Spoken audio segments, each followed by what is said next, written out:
first of all, the mindset is like so many people, and I can tell you I've been guilty of it too. When we think of virtual assistants, we're like, oh, it's just somebody in the Philippines. I'm just going to like say, hey, do these videos and not spend any time teaching them and building that relationship. It's a human, a real life human that's supporting their family that can work with you for year after year after year. But it's how much are you going to pour into them?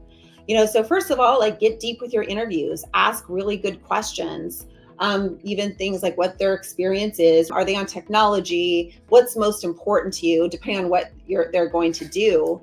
But interview a few and see if they show up, how they show up. When you hire them, just know that it is a commitment on your end to train them. Don't expect them to train themselves. And there's some very easy things that you can do, even if you're starting out. There's Screencastify or Loom.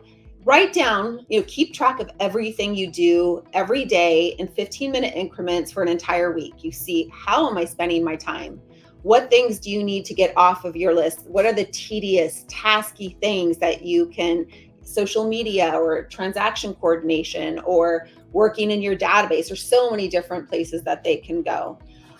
But you're going to have a detailed job description. So there's no like vagueness. It's going to be very clear. You're going to have daily huddles. So at first, these daily huddles are going to be every day. They don't have to be every day. Once they get trained, 30, 60, 90 days are your major mile markers where you can track where you want them to be at each level.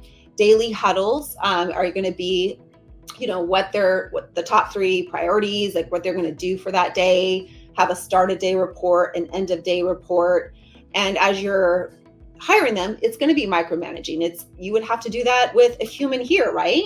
You would train, just like you would train them, you're going to train your VA. Have trainual videos. You can, like I said, use Loom, track, whether you're going to have them input a listing, everything you do, sharing your screen, that video is going to live forever. You can put it in unlisted list on YouTube.